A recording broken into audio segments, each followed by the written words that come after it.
Hey, what is up guys? Jack and Matt here with the Toasteros, and today we're going to be talking about what makes a gaming PC a gaming PC. But before we get into that, let's talk about a giveaway we're hosting over on our Instagram. We're going to be giving away a grand total of $60. $30 to one person, $20 to another, $10 to another. If you do follow us on Instagram using the link down below, that'll take you to a post to where you can follow us and also comment on the post, and you will be entered to win either $30, $20, or $10 whenever we decide to end this giveaway. So link in the description down below, and hopefully you guys go follow over there. There's some awesome stuff that always gets posted, a lot of behind the scenes stuff. So let's go ahead and start this video. So in this video, just a disclaimer, this is going to be purely opinion based on Matt and I's opinion because we have built a lot of PCs here in the last 10 years pretty much. So we can tell you from experience what makes a PC good for gaming and what makes it good for other things. So you might be wondering why we have all these computers in front of us. Well, we're gonna be using these as examples. We have 3 computers right here and they can all game. This one comes in at $325, this one comes in at $500, and this one comes in at $800.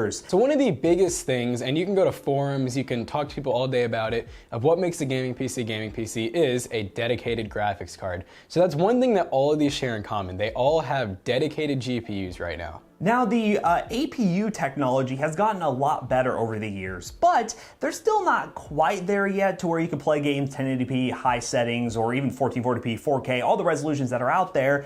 So we kind of like to say a true gaming PC is going to have a dedicated graphics card, whether it's a budget one or a high-end one. So this theory goes for pre-built systems and PCs that you may build like this one or this one right here. You can build a high-end PC that is not designed for gaming, and you also can build a lower-end PC that is designed for gaming. There's kind of a middle ground that you can go with. Sometimes if you get a really high-end graphics card that actually is good for gaming, like a GeForce card or a Radeon RX card, those graphics cards are actually designed for gaming. And Jackson will talk about some of the other cards that are not designed for gaming as much. One thing to keep in mind is that not all graphics cards are designed for gaming. There is such a thing as a basically workstation card, such as the Quadro series. Basically those cards are very expensive. You would think they'd be really good for gaming, but those cards are kind of a no-go when it comes to gaming, and you can get a really expensive system that has one of those cards in it, but that is not a gaming system even though it has a dedicated card. Now let's talk about pre-built systems from companies like HP and Dell. HP and Dell sell desktop computers. They also sell desktop computers that are designed for gaming, but then they also have their standard lineup, like this thing right here. It's a standard office PC that you could upgrade in theory for gaming, while be it out of the box, it's mainly designed for things like office tasks and emails and everything like that. The same thing goes for Dell. They have their Alienware lineup, which is designed for gaming, but you can also buy a Dell pre-built if it has appropriate specs and the ability to be upgraded, and it can actually be a decent gaming PC. So first we're going to talk about the heart of the PC, that is the processor. So for the CPU, in our opinions, you really need at least a quad-core CPU. Now, you could throw it back to the FX series and get a 6300 or an 8350 or even a 9590. Those still will play games. We've done videos not too long ago with a 9590 or even an 8350.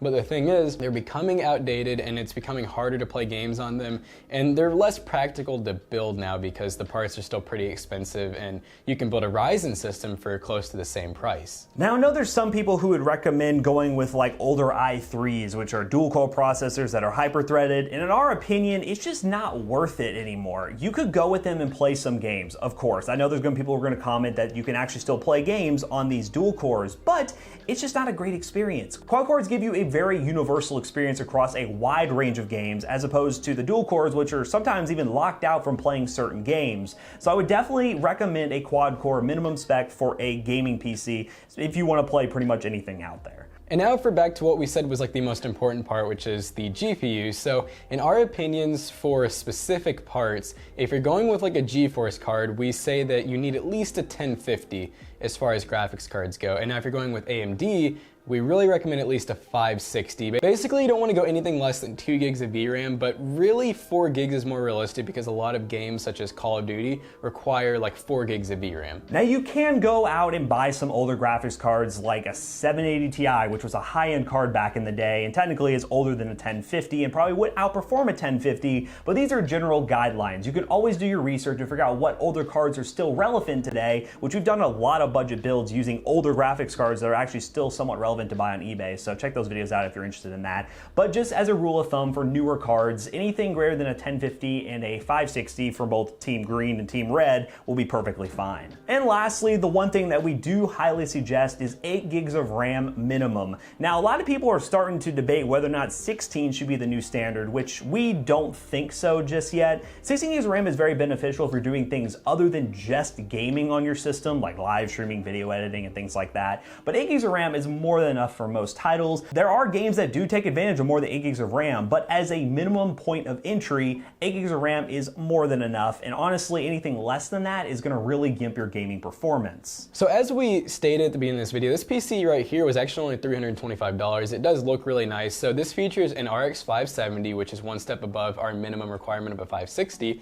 and a 2200G, which is just a true quad core on the Ryzen series. So this computer here is plenty capable of playing pretty much any new game at 1080. You might not get a full 60 FPS, but it's plenty capable of doing it if you just lower a few of the settings. So this thing right here started off as just your regular old office PC that we actually picked up from Walmart. That video is coming soon to the channel, which compared to this system, these two actually perform somewhat similar. This is slightly faster in some games, and this one is slightly faster in other games. This one being an Intel i3-8100, and as Jackson mentioned, this quad-core Ryzen 3 2200G. So if you were to buy this PC in the store now that it has a 1650 in it, because they do have a whole Pavilion series where they look just like this, but a lot of times have like green accents and stuff, this would be considered one of their gaming PCs at that point, because the 1650 is a very new graphics card, and the fact that it has a quad-core i3 in it, they would consider this to be a somewhat capable gaming PC, like an entry-level one. So we basically have made this into a gaming PC that they could technically sell. So this one right here is kind of like the ideal gaming PC. It has plenty of room for upgrades. It has a really capable graphics card in the 1660. That Ryzen 5 2600 is a 6-core, 12-threaded processor compared to all these standard quad-core processors out there. This thing can do more than just gaming. It can pretty much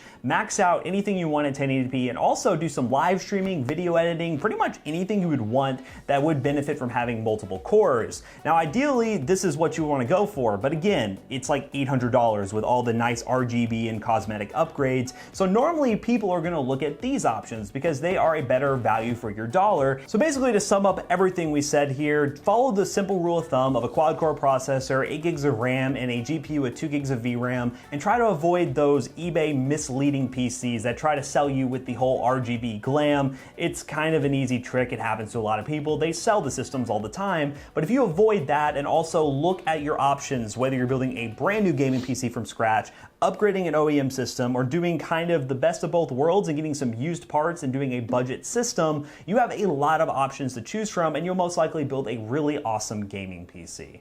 So as always, don't forget to like, comment, and subscribe, and let us know in the comments down below what you guys think makes a capable gaming PC in 2019, and we will see you guys in the next one. But first, be sure to click the link in the description down below. Instagram giveaway. Bye. Bye. Bye. Bye.